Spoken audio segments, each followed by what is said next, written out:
Hey everyone, I'm Serena and I'm 61 years old. I have been happily married to my husband Phil for 35 wonderful years. We have built a life full of love and it's been a peaceful journey. We did the whole family thing and raised our amazing daughter. And today I want to talk about her, Maria, and her son, aka my grandchild Joe. Let me take you back 2 years.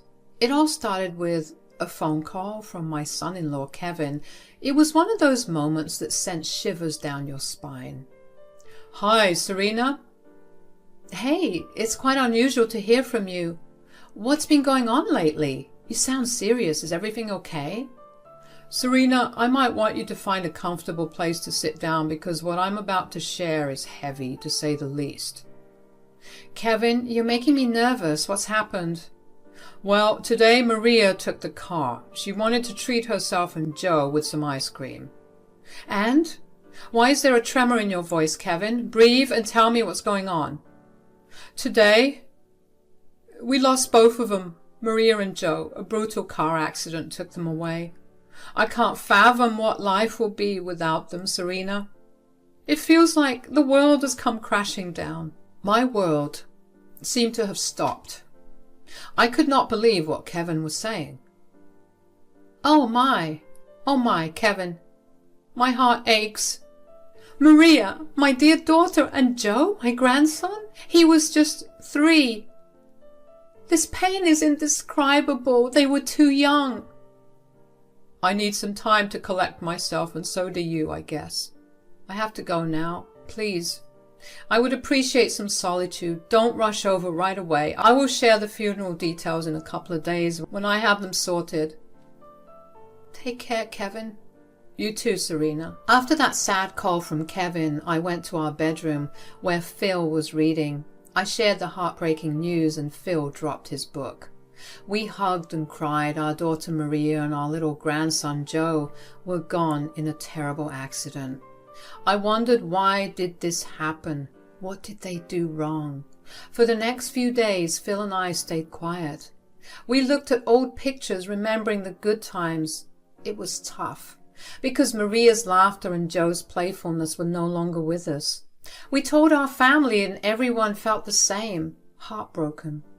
Our relatives tried to comfort us, but nothing could fill the emptiness left by Maria and Joe.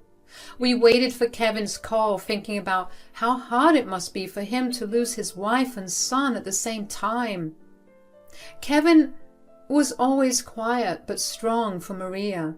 Now he was alone, facing unimaginable sadness. And after a couple of days, we received a call from Kevin. Hey, Serena, how's Phil handling the news and how are you holding up? It's really tough, Kevin. Dealing with this kind of pain is something no parent or grandparent can ever be prepared for. Imagining your struggle losing Maria and Joe at the same time is just heart-wrenching. Yeah, it has been incredibly rough. Just the mere thought of them brings tears to my eyes, and every room I step into is like a constant reminder of their absence.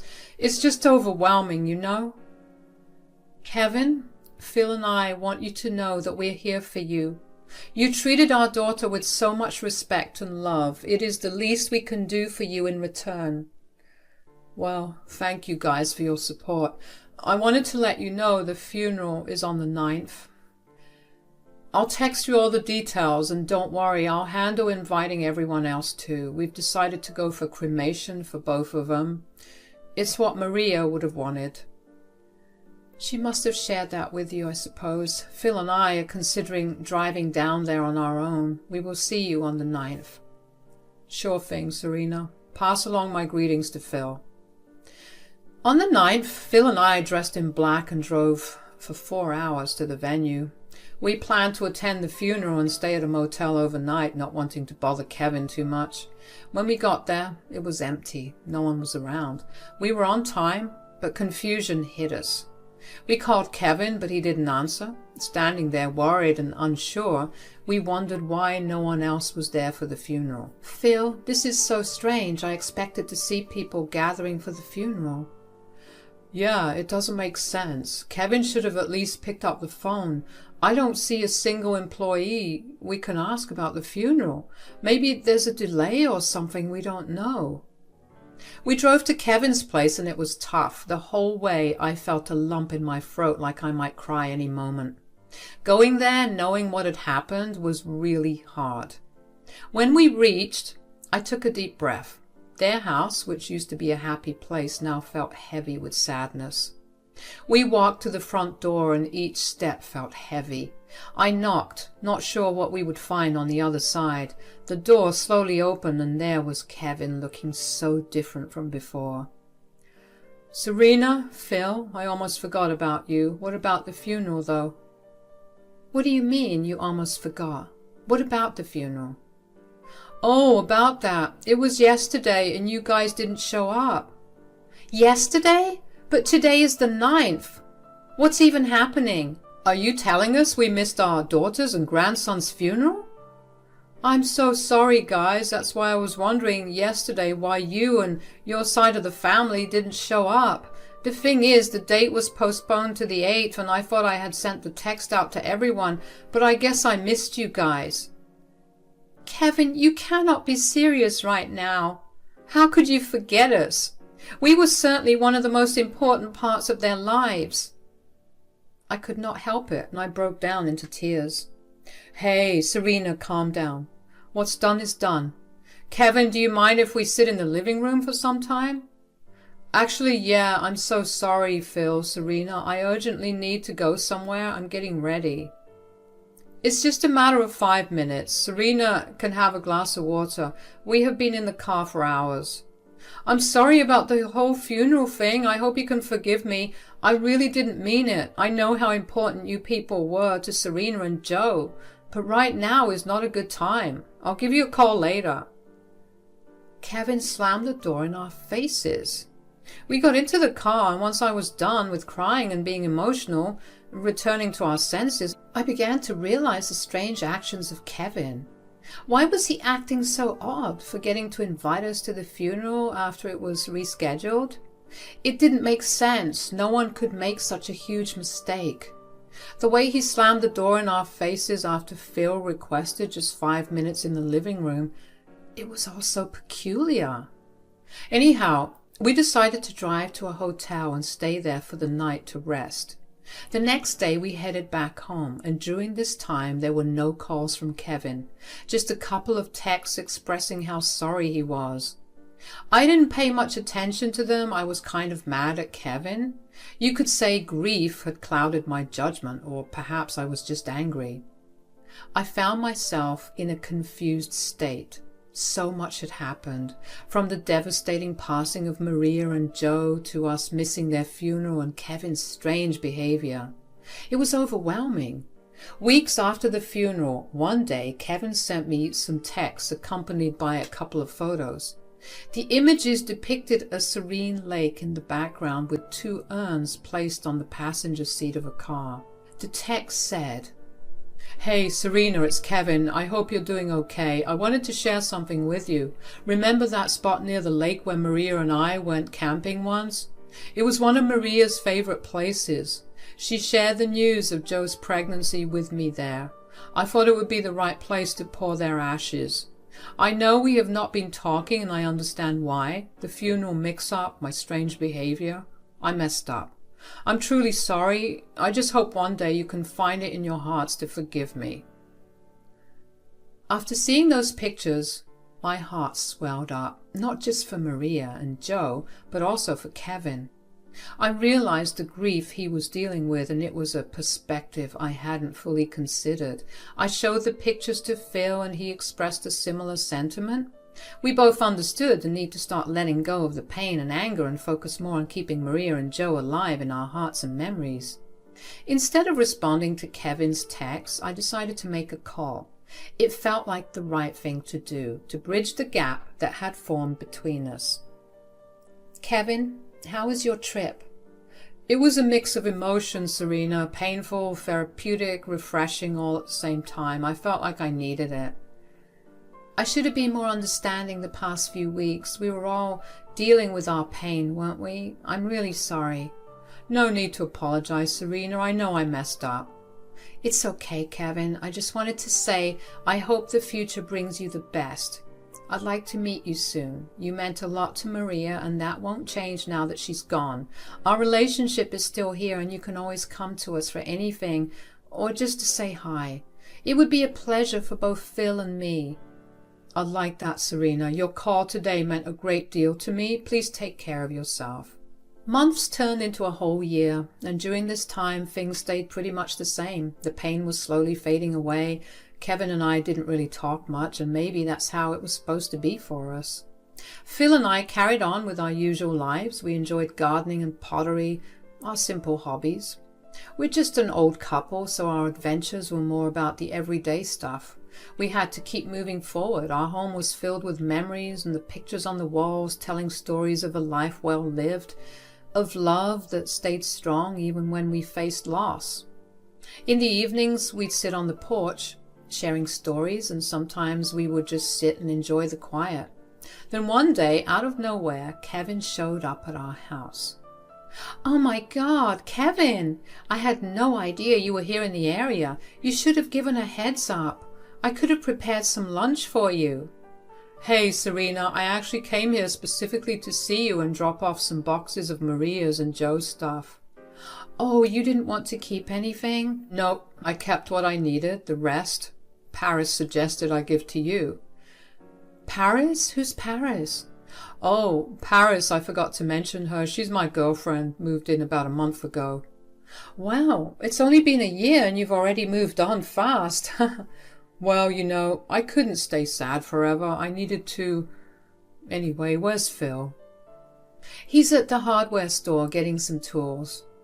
I wish I could stick around to see him, but I'll just drop the boxes from my car's trunk onto your porch and head out. After Kevin left, I was honestly a bit shocked. A whole year had passed and he already had a girlfriend who moved in just a month ago. Well, people move at their own pace, I thought. Maybe Kevin was someone who liked to move fast in relationships. Despite the surprise, I was genuinely happy that he had found someone else to love, and I wished the best for him. As another year rolled by, a few months back, something significant happened, and that marked the beginning of the real and disgusting secret unfolding. One day I found myself at the grocery store on a solo mission to pick up a few things because some friends were coming over for dinner. Meanwhile, Phil was at home weaving his magic with his renowned apple pie, the talk of the town. As I wandered through the aisles, scouting for snacks before dinner, my attention was drawn to a little boy around 6 or 7 years old. He resembled someone quite a bit, but I couldn't quite get a clear view of his face. Not wanting to be a creep, I discreetly moved a bit closer, pretending to peruse the items on the shelves.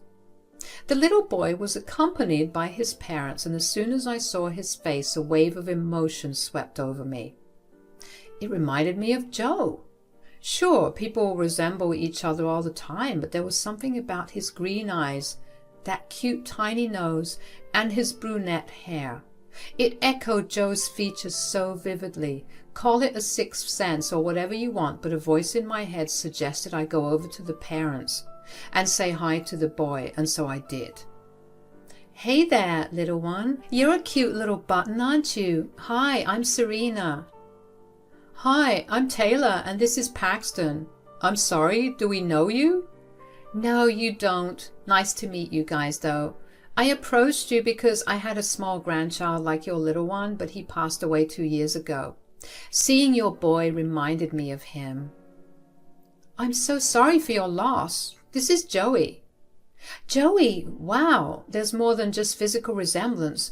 How old is he? He's 5, about to turn 6 soon. He looks adorable. You guys are lucky. Well, he's our foster kid, and we took him in about a year ago. Oh, is that so? That's... Wow, I can't believe it. Yeah, but he's like one of our own in our hearts. He's in kindergarten right now. We moved to this town a year ago. Oh, one of my friends is a teacher at the school here. Whenever you want to begin with first grade, how about you give me a call? I can help you with the admission. Wow, you're a generous stranger. Yeah, I just like helping people out. You've only been here a year, and me, on the other hand, a whole lifetime. There's only so much an old woman can do. After grabbing the number, I left behind my basket and rushed to my car in the parking lot. As soon as I entered, I took a deep breath. A little boy named Joey was taken into foster care a year ago by his parents, who moved into town with him. I never got to go to the funeral, nor did I see the urns with ashes. I thought I was going crazy, but it started making sense. The boy really looked like Joe, my Joe. I drove back home and walked straight into the kitchen. Phil asked me about the groceries, but instead I spilled out the story of what happened in the grocery store. He thought I was coming up with theories, dismissing it as an unlikely truth. He told me to calm down, attributing it to a huge coincidence, claiming that coincidences happen all the time. Later that night, I couldn't even be mentally present at the dinner with our friends. I thought I was going crazy, but it started making sense. The boy really looked like Joe, my Joe. I drove back home and walked straight into the kitchen, and Phil asked me about the groceries, but instead I spilled out the story of what happened in the grocery store. He thought I was coming up with theories, dismissing it as an unlikely truth. He told me to calm down, attributing it to a huge coincidence, claiming that coincidences happen all the time. Later that night, I couldn't even be mentally present at the dinner with our friends. All I could think about was Joe. A week passed, and no matter how much Phil tried to convince me to let it go and to forget it, I couldn't. I was pretty sure about what I saw, and honestly, I couldn't even trust Kevin anymore. One day, I decided to call Taylor on the number she had given me and asked her to meet me at a cafe. I carried some photos I had of Joe, and we met. Taylor, thanks for meeting me. I need to share something with you. Of course, Serena. What's on your mind? I have been thinking about your son. I saw more than just a resemblance. I saw Joe in him. Take a look at these pictures. Wow, the resemblance is uncanny. This is for sure my Joey, I would say. This is quite something, right? Have you considered the possibility that Joey might be Joe? It's a wild idea, but stranger things have happened. We should take a grandparentage test to be sure. A test? Is that a thing? Yes, it's a DNA test that can determine if there's a grandparent-grandchild relationship. It could provide the answers you're looking for. That might be the solution. I just need to know the truth. I want you to know that no matter what happens, Taylor, whether Joey is Joe or not, I will not take him away from you. I just want to know the truth and expose my son-in-law's secret if there is one. Let's do it, Serena. It might bring some closure and clarity to you. After giving Taylor my sample for the grandparentage test, I kept the whole thing under wraps for a while, even from Phil. I didn't want people to think I was going crazy, not even my own husband. The days that followed were filled with a mix of anticipation and anxiety. 4 days later, a text from Taylor lit up my phone, and I could feel my heart racing as I opened it. The message answered all the questions that had been swirling in my mind. Serena, I have the results. Joey is Joe. Your instincts were right. Oh my God, my baby. I'm so glad he's alive. I knew it in my heart. Your little one is alive after all. Yay. Do you want to come over and visit him? Before that, I need to put a few things into place with my son-in-law. There are some conversations we need to have. Of course, Serena, take your time. When you're ready, we can plan a visit. I'm here to support you through all of this.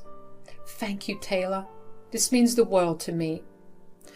After telling Phil the whole story and showing him the photo of the test that Taylor had sent, he was just as shocked as I was. Phil apologized for not believing in it at first, but he was genuinely glad that we had found that Joe was still alive. However, the discovery left us with more questions, especially concerning Kevin and the circumstances surrounding Maria's death. What if Kevin had done something worse to Maria? The uncertainty lingered in our minds, urging us to seek answers face to face. Without wasting any time, we got into our car and drove 4 hours away to see him. The drive was filled with a mix of anticipation and anxiety, wondering what revelations awaited us. When we reached Kevin's place, this time we didn't bother asking for permission to get in. Determined to confront the questions that had been haunting us, I walked into the living room of Kevin's house with Phil by my side. Kevin, where are you? Serena, Phil, what are you two doing at this hour? Paris is upstairs. Please don't cause a scene. Where is Maria, Kevin? We just found out Joe is very much alive, and before more bad thoughts creep into my mind about what you did to Maria, I need answers. How did you get to know? God has his ways. Now tell us, where is Maria? What did you do to my daughter and her son? Okay, Maria, she's dead. The car accident, everything, it was real. The only difference was that Maria was in that car alone that day. She died within minutes of the crash. I didn't know what to do without Maria. I had a 3-year-old, for God's sake. I could not have moved on in life with him. No woman wants a guy with past baggage. I lied to you guys about the funeral and everything. The funeral was supposed to be on the 8th from the very start. So, you faked Joe's death. Not really. You and your side of the family were the only ones who I lied to. The funeral wasn't much of a funeral. It was just me, my parents, a couple of friends who knew that Joe was alive. They were the only people I trusted, and when I told them I wanted to give up on Joe, they supported me. I gave him up for adoption, and I don't know what happened next or where he is now. Joe somehow ended up in foster care, that's what happened. We all heard a stair creak, and there was a woman standing on the stairs with tears in her eyes, which I assumed was Paris. I heard everything, Kevin. Don't come back upstairs until I move out tomorrow. I don't want to hear another word. Babe, please, I can explain. You deserve this, Kevin. You and your disgusting family who supported this. I can't believe it. Don't think I'm letting you off the hook easily. I will be suing you. There is going to be an investigation. I'll go into all the details and get my daughter and my grandson the justice they deserve. I messed up, Serena. I didn't know how to handle everything after Maria's death. I thought I was doing what was best for Joe. What you did is unforgivable, Kevin. You robbed Joe of his family. Of us. What if he ended up somewhere bad? What kind of a dad are you? Please forgive me. I'll make sure you pay for this for the rest of your life. Right now, we're dealing with some legal stuff with Kevin. Our lawyer says he might end up in prison for a few months, and honestly, after what he did, he deserves it. Paris left him because of all the lies, and now Kevin's got a shady record and a tough past he can't run away from. Now Joe, Taylor and Paxton are taking care of him. They call him Joey. It was a tough decision for us, but we didn't want to take away the love and stability Taylor and Paxton could give him. We still see them every other weekend, and it's a mix of sad and okay feelings. We decided that as Joe gets older, we'll tell him everything. We want him to know about his past and why things happened the way they did. Being open like this is our way of helping Joe understand his story. I'm glad Joe ended up with Taylor and Paxton. He could have seen much worse. They're good parents to Joe, and it makes our hearts feel lighter. Time is passing and things are slowly getting better. The hurt from the past is still there, but having Taylor, Paxton and Joe around brings a different kind of happiness. Even though Maria is no longer with us, her memory stays in our hearts.